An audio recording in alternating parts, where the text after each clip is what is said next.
subax wanaagsan waxaan hadda ku wajahanahay waxaan u socdaa inaan idin tusiyo mid ka mid ah godadkii iyo difaacyadii ugu weynaa oo ku yaala Gatiroodan waxa la yiraahdo waa difaac godkaas buurta dhaladeeda ayuu ku yaala waxay ugu talagaleen inay gabaad uga dhigtaan gantaalaha iyo duqeymaha saaxiibada dhanka cirka ka difaac ee ka taageeraya dowladda Puntland inay uga dhuntaan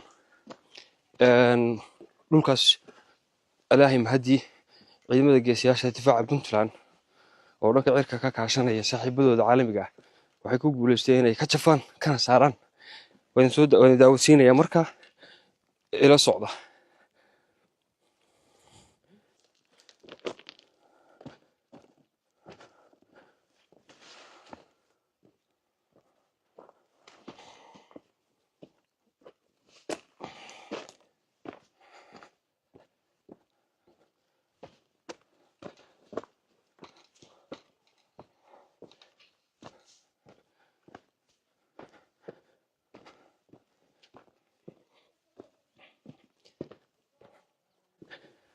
waatan halkan baa la korayaa oo ka godku waa u tagi doonaa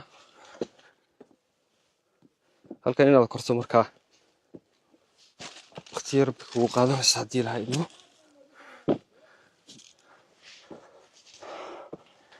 alxamdulilah sinabada kusoo kornay way sheekadu halkan inooga bilaabanaysaa waa kan godkii soo jeedaan waxaan waa qarkaasi ilaa halkaas ayuu is haystaa halkan markaa waxay ku soo dhiseen ciid meel ay ka keeneen lama yaqaano iyo dhagxaantan isaga buurta ka soo ururiyeen soo jeedaan waxaana ka banaan wax yar oo loogu talagalay in hawo iyo oxygen ay u baneeyeen tani waxay ka dhigan tahay marka dhagarta ay maleegayeen waana si farsamaysan oo ay ugu talagaleen inaan loo maleyn meeshan inay cid ku jirto balse sheekadu saa way ka duwan tahay oo markaad gudaha gasho ayaa u tagaysaa magaalo kale saaxiibkay ayaan ka codsanayaa marka in uu qaybta kaamirada iga caawiyo waa kan halkan laga galaa halka istaagay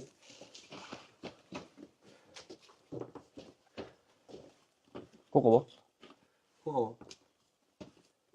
xagga gudaha soo halkan soo socdo waa qolka koowaad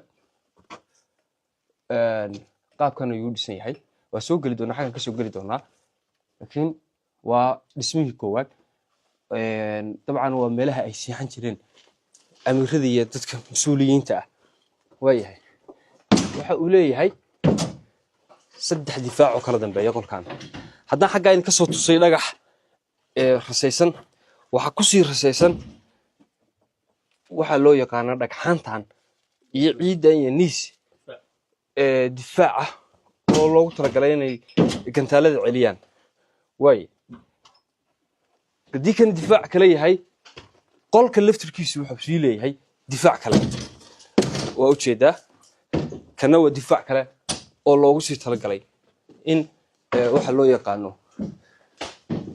gabaad looga dhigto waa kan qolku markaa halkaas ayay ku dhuuman jireen kooxaha waxa loo yaqaano khawaariista argagixisada Daacish halkan haddii qol amiir uu ahaa qolka kale inuu sii gudbaynaa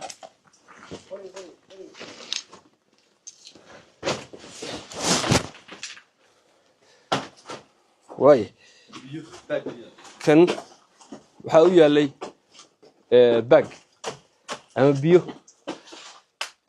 biyaha ay halkan u yaalay kanina waa difaac kale waxa ka sii horeeya difaaci koowaad kii labaad kana waa kii saddexaad afraad baa ku sii xiga markaa oo isaguna uu yahay korna ودفاع إلهينا oo dabiici ah oo waa buurtii salkeedii. Qolkaasi waa qolkii labaad, halkanna waa qolkii saddexaad. halkan malaha carruurta seexan jirtay amiir ku-xigeenka laga yaabaa. isagana waa qol yar oo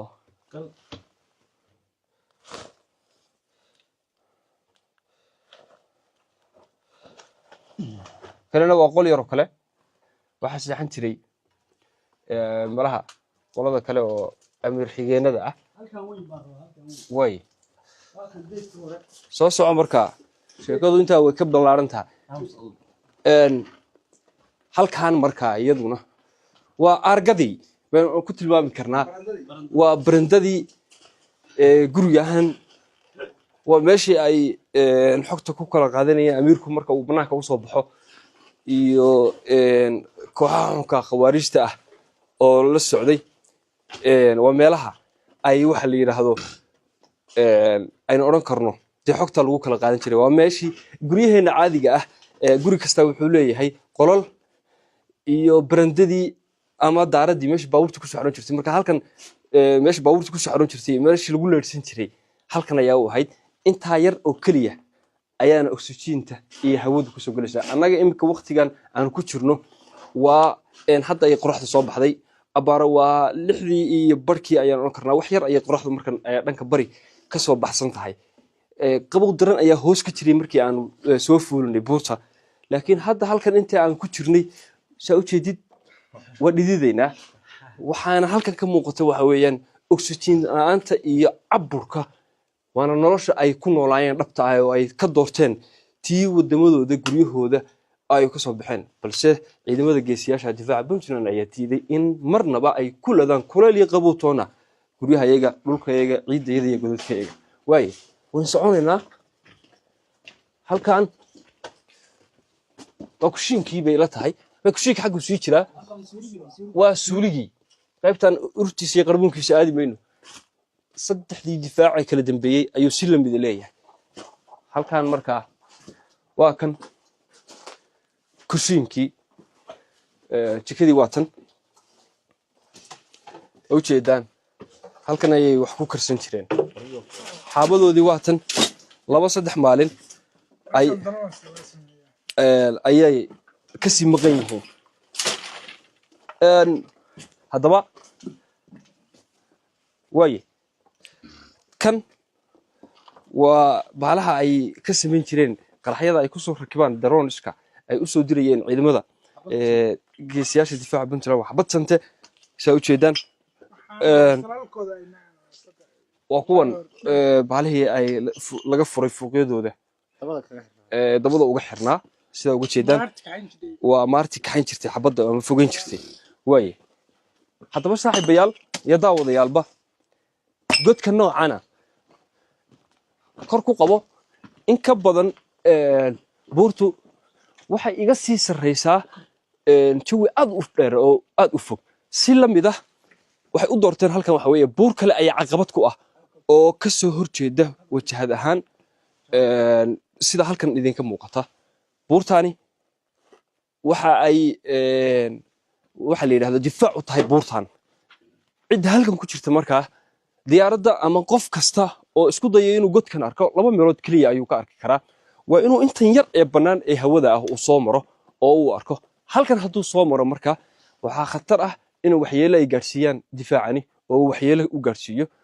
haddii uu isku dayo inuu soo korana oo uu yimaadana waxyeelo ka soo gaarsiinaya khawaarijta halkan ku jirta. waa difaac dabiiciya oo ilaahiyana oo ay doorteen. balse saaxiibada dhanka cirka ka saacidaya geesiyaasha ciidamada difaaca Puntland iyo joogta cusleed iyo nabaradii isdaba joogga ahaa iyo howlgalladii sifaynta ah ee ay soo qaadeen khawaarijta ay soo qaadeen ciidamada geesiyaasha difaaca Puntland waxay suurto gelisay godkan sidan muhiimka ugu ahaa iyo aagan difaac in ay joogi kari waayaan, adkeysan kari waayaan oo ay ka cararaan isla markaasina ay baneeyaan furintan muhiimka u ah. tanina waa guul weyn oo ay gaareen ciidamada geesiyaasha ee difaaca Puntland. ina keena buurtiin ka wada deganana marka